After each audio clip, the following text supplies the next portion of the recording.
सर्व गावकऱ्यांना माझा क्रांतिकारी जय भीम आणि जय शिवराय. मित्रांनो, माझी सुरुवात मी घोषणा देऊन करतो, कारण आपण बीबीच्या डेटापासून बाबासाहेबांचं आणि सर्व महापुरुषांचं नाव घेत आहे. डॉक्टर बाबासाहेब आंबेडकरांचा विजय असो. जय भीम. जय भीम. छत्रपती शिवाजी महाराज की जय. छत्रपती शाहू महाराज की जय. जय भीम. जय भीम. आज या ठिकाणी याचं कारण एवढंच होतं की महाराष्ट्रामध्ये अन्याय अत्याचार कुठेही झाला तरी आम्ही त्या ठिकाणी पोहोचलो जातो. त्या काही घडामोडी आहेत त्या बघतो. त्यामुळे त्यानंतर ज्या कायद्याच्या चौकटीतून जे काही त्रुटी राहिलेल्या आहेत त्या त्रुटी भरून काढण्याचं काम आम्ही या ठिकाणी करत असतो. आता आमच्या चुलत्या या ठिकाणी आहेत आणि ज्यांना मारलंय ते माझ्या मेहणे लागतात. माझी बहीण आहे इथं, त्यांचे ते दीर आहेत. तर अख्ख्या महाराष्ट्रामध्ये आम्ही सातत्याने आंबेडकरी चळवळ रुजवण्याचं पेरण्याचं काम आम्ही करत असतो. मला या ठिकाणी एवढं सांगायचं आहे की 1989च्या कायद्यानुसार जो अॅट्रॉसिटी कायद्या संदर्भात ज्या चुकीच्या माहिती लोकांपर्यंत पोहोचलेल्या आहेत, चुकीचा गैरसमज त्या बाबतीत जे होत आहे ते त्या ठिकाणी तालुका दक्षता समिती असते आणि त्या तालुका दक्षता समितीमध्ये DYSP, त्यानंतर प्रांत अधिकारी, BDO, तहसीलदार, मुख्याधिकारी म्हणजे शहर भाग असेल तर मुख्याधिकारी, अशा लोकांची एक गठीत समिती असते आणि त्या समितीनं गावोगावी जाऊन जर आठवड्याला महिन्याला 15 दिवसाला त्या ठिकाणी अॅट्रॉसिटीच्या संदर्भातले जे काही कॅम्प आहेत ते कॅम्प त्या ठिकाणी करायचे असतात. जी गैरसमज जो अॅट्रॉसिटी संदर्भात होतोय की यांनी आमची अॅट्रॉसिटी केली, अॅट्रॉसिटी हा कायदा एक म्हणजे IPC च्या व्यतिरिक्त कायदा आहे हा. त्याच्यामध्ये जे कलम आहेत 321 असेल ते 325 पर्यंत जे काही 20, 21, 22 कलम आहेत त्या कलमामध्ये अनुसूचित जाती जमातीच्या कोणत्याही माणसाला, कोणत्याही व्यक्तीला जे SC कॅटेगरीमध्ये पडतात येतात त्यांना कोणालाही जर मारहाण झाली तर त्या ठिकाणी आपोआप अॅट्रॉसिटीचा गुन्हा दाखल होतो. असे अनेक गंभीर गुन्हे फलटण शहरामध्ये सुद्धा 302 मध्ये अॅट्रॉसिटी दाखल लागली होती सर. आणि त्यामध्ये डबल लाईफ लावली आम्ही, म्हणजे पाठपुरावा केला त्या घटनेचा. मर्डर झाला होता आमच्या एका भावंडाचा, त्या ठिकाणी आम्ही पाठपुरावा केला आणि महाराष्ट्रात या भारत राज्यामध्ये प्रथमतः अॅट्रॉसिटी आणि 302 मध्ये डबल लाईफ म्हणजे हिंदीमध्ये म्हणतात उम्रकैद, म्हणजे 2 वेळा त्यांनी त्या ठिकाणी त्याचं भोगायचं असतं. याच्यामध्ये जर मला तक्रार साहेबांच्या बोलण्यात की जे काही लोक होती पीडित होतं, ती पीडित लोक त्या ठिकाणी पोलीस स्टेशनला गेल्यानंतर त्यांना त्या ठिकाणी व्यवस्थित मान सन्मान त्या ठिकाणी दिला गेला. अॅट्रॉसिटीचा कायद्यामध्ये नियम आहे की ज्या वेळेस एखादा पीडित व्यक्ती त्या ठिकाणी जातो त्यावेळेस त्याला खुर्ची दिली जाते, त्यानंतर त्याला विचारपूस केली जाते आणि 1 ते 2 तासामध्ये FIR फाडून त्याच्या हातामध्ये देण्याचं हे बंधनकारक असताना देखील पोलीस प्रशासन हे चुकीच्या पद्धतीनं लोकांमध्ये तेढ निर्माण करतं. माझा पोलिसांवर हा आक्षेप आहे, कारण वेळोवेळी अनेक गावामध्ये गेलोय तर हीच परिस्थिती आहे. ज्या वेळेस असा अन्याय अत्याचार घडतात त्या वेळेस टार्गेट फक्त बहुजन दलित समाज होतोय. आणि आजही म्हणतो छत्रपती शिवराय आमच्या जरी हृदयात असले तरी डॉक्टर बाबासाहेब आंबेडकर आमच्या मनगटीत आहे. डॉक्टर बाबासाहेब आंबेडकरांचा. डॉक्टर बाबासाहेब आंबेडकरांचा. जय भीम. ज्या पद्धतीनं म्हणजे साहेबांनी सांगितलं की देवीचा कार्यक्रम होता, त्या देवीच्या कार्यक्रमाला मशाल होती, ती मशाल नाचवली म्हणून आज एवढी अमानुषपणे मारहाण केलेली आहे नाही का. तर बाबासाहेब आंबेडकरांनी 1956 साली आपल्याला बौद्ध धर्म दिलेला आहे आणि तो दसऱ्यानिमित्त आपण डॉक्टर बाबासाहेब आंबेडकरांना पुष्पहार घालून म्हणजे हिंदू धर्माचा त्या ठिकाणी त्याग करून आपण बौद्ध धर्मामध्ये गेलो. परंतु आपल्या लोकांना ते कळत नाही. अजूनही आपले लोक कवड्याच्या माळा गळ्यात घालायचा आणि बोंबलत फिरायचं. कशासाठी? त्यांच्या धर्माचा आहे, त्यांना करू द्या. आपल्या धर्माने इकडे दिलंय ना, बाबासाहेब आंबेडकरांना संविधान दिलंय ना, जे बाबासाहेब आंबेडकरांना कायदा दिलेला आहे तो कायदा आपल्या संरक्षणासाठी, त्याच्यासाठी लढूया ना. ज्या नाही त्या धर्मात गेलं मार खावाच लागणार आणि खायचाच मार, कारण ते आपल्याला आपली जात दाखवून देतात, ते आपल्याला आपली जागा दाखवून देतात की तुम्ही ह्या जातीचा आणि आमच्या इथं तुम्ही याचं नाही म्हणून ही जात आपल्याला दाखवून देतात. तरी आपण लाखारागत त्या ठिकाणी जातो आणि मार खातो आणि समाजाकडे अपेक्षा करतो. चुकीचं आहे. समाजाकडे अपेक्षा करू नका. तुम्ही जर मार खातात चालला तर समाजाकडे अपेक्षा करू नका. जर तुम्ही मार दिले ना तर 10 वकील तयार 10 वकील फौजफाटा तयार करायची माझ्या ठिकाणी सांगतो, मार खाऊन येऊ नका. त्यानं मारलं ना त्याला 2 उलट मारा, कारण बाबासाहेब आंबेडकरांनी कायद्यामध्ये बी तरतूद केलेली आहे सेल्फ डिफेन्स नावाची.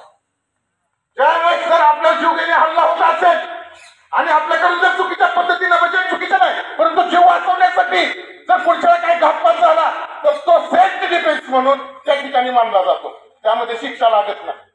परंतु चुकीच्या पद्धतीने जे पोलीस प्रशासन आता गुन्हा दाखल झाल्यानंतर ज्यावेळेस एट्रॉसिटीचा गुन्हा दाखल होतो त्यावेळेस डीवायएसपी स्वतः तपास अधिकारी असतात त्या एट्रॉसिटीच्या गुन्ह्यामध्ये.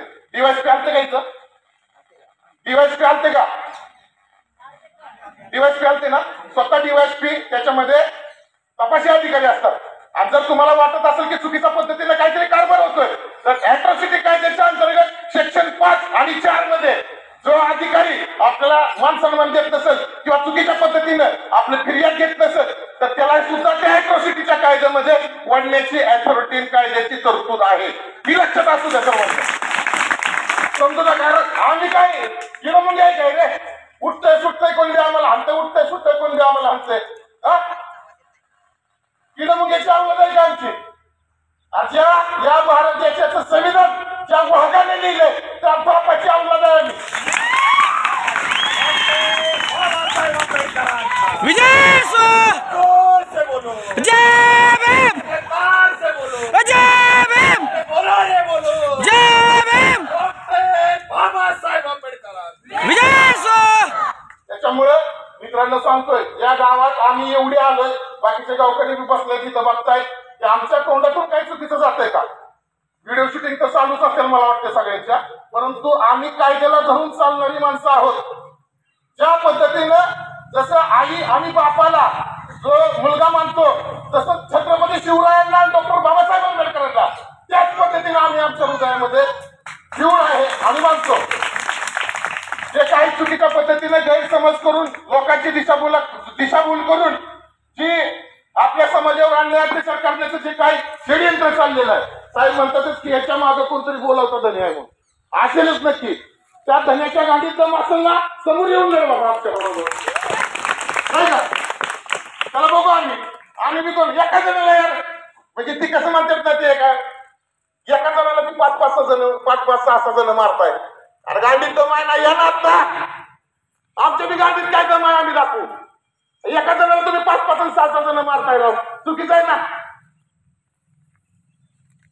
किती दिवस आम्ही असेल करायचं माणूस कुत्र्यासारखा वर्ग नाही केलं का आणि वर्ग 4-4-5-5 जण लाटा घालताय. मला समाजाबद्दल कोणाचं बोलायचं नाही, परंतु समाजामध्ये नास्क कांद काहीतरी असतात. त्या नास्क्या कांद्यांनाही मला सांगायचं आहे की तुम्ही जरी 307 सारखा किंवा काय चोरीचा गुन्हा दाखल केला असेल साहेब तपास योग्य रीतीने करा. 169चा रिपोर्ट होऊ शकतो त्याच्यामध्ये.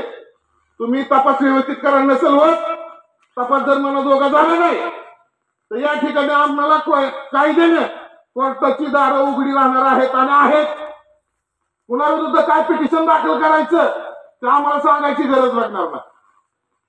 आज साहेब मागाशी म्हणले की बाबा जी कारण होतं ते आम्हाला सांगता येत नव्हतं, परंतु या ठिकाणी आता तरी येऊन आम्ही सांगू ना की तुम्ही हिंदू धर्माच्या देवाच्या कुठल्याही कार्यक्रमाला जाऊ नका. ते आपलं नाही. बाप आपला आहे डॉक्टर बाबासाहेब आंबेडकर आणि त्यांच्या कायद्यावर आपल्याला चालायचं. जोपर्यंत मनामध्ये तुम्ही हे ठेवत नाही तोपर्यंत आता ह्या गोष्टीला सामोरे जावं लागणार आहे. आता या ठिकाणी पोलीस प्रशासन आहे त्यांना मी हात जोडून विनंती करतोय. या ठिकाणी 100-125 जण आम्ही आलोय. जर आम्हाला न्याय मिळाला नाही तर या ठिकाणी 10,000 लोक जर नाही आणली तर बापाची अवलाद सांगणार नाही. एवढं या ठिकाणी सांगतो. कुणी काय ताकद लावायची असेल तशी लावू द्या. जिथं जातो आम्ही ना तिथं वादळ निर्माण केल्याशिवाय राहत नाही. ही आमची अवलाद आहे. मित्रांनो साहेब म्हणलं की जर सलोख्याने मिटत असेल तर हे प्रकरण इथं मिटवा. होणाऱ्या म्हणजे आम्ही तर येऊ बोलून जाऊ, परंतु नंतर ना या कुटुंबाला इथं राहायचं असतं. काहीतरी सामाजिक सलोखा म्हणून सर्वांनी एकत्र गाव लेवल एक मिटिंग आयोजित करा आणि त्या ठिकाणी झालेल्या प्रकारासंदर्भात एकामेकाला माफी मागायला हवा. विषय संपून जाईल. परंतु जर वाढवायचं झालं तर आपण बोलणारी बी साईडला राहू आणि त्यांच्या बाजूला बी साईडला राहू. सगळ्यांना लढावं लागतं. आणि माझ्या 74 दाखल केलं बोगस या आंदोलनामुळे, माझ्या बोलण्यामुळे. परंतु आम्ही त्यावेळेस बी हटलो नाही. माझी चुलती त्यांना माहित आहे. 2 वर्ष मला मी बोलतोय म्हणून चळवळी आहे म्हणून काढल्यात. कोर्टाचा आहे की कोर्टामध्ये केस करायचे होते. समाज विवाद येत नाही त्या म्हणजे एखाद्या भट्टीत पांढऱ्या कापून बाहेर निघतं, त्याची किंमत वेगळी असती आणि डुप्लिकेट बनवलेलं वेगळं असतं. इथं बसल्यात की सगळी भट्टीत बसलेली आहेत. तुम्ही विचार करा ओरिजिनल आहेत का डुप्लिकेट आहेत. त्याच्यामुळं आम्हाला कायद्याच्या चौकटीत राहून आम्हालाही बोलायला येतं, आम्हालाही लढाई येतं. आमच्या बापाने आम्हाला सांगितलंय जुल्म करनेवाले से जुल्म सहनेवाला सबसे बडा गुन्हेगार होत आहे. तर आता आम्ही सुद्धा ठरवलंय, मी जे ते सरपंच असतील, कोण असतील किंवा गाव लेवलचे कोण अधिक लोक असतील, त्यांनी बसा, मिटवून घ्या. हे प्रकरण वाढण्यापेक्षा महाराष्ट्रभर हे प्रकरण वाढत चाललेलं आहे. कुठेतरी त्यांनाही इथं या ठिकाणी राहायचं आहे, तुम्हालाही राहायचं आहे. आम्ही येऊन 2 मिनिटं बोलून आम्ही जाणार आहे. परंतु तुमचा इथल्या गावातला जो काही सलोखा आहे तो बिघडावा नाही एवढी आमची या ठिकाणी अपेक्षा आहे. एवढं या ठिकाणी सांगतो, थांबतो. पुन्हा एकदा घोषणा द्यायच्या आहेत, मला सर्व पोरांनी घोषणा द्यायच्या आहेत. डॉक्टर बाबासाहेब आंबेडकरांचा विजय असो. जय भीम, जय भीम, जय भीम, जय भीम, छत्रपती शिवाजी महाराज की जय, छत्रपती शिवाजी महाराज की जय.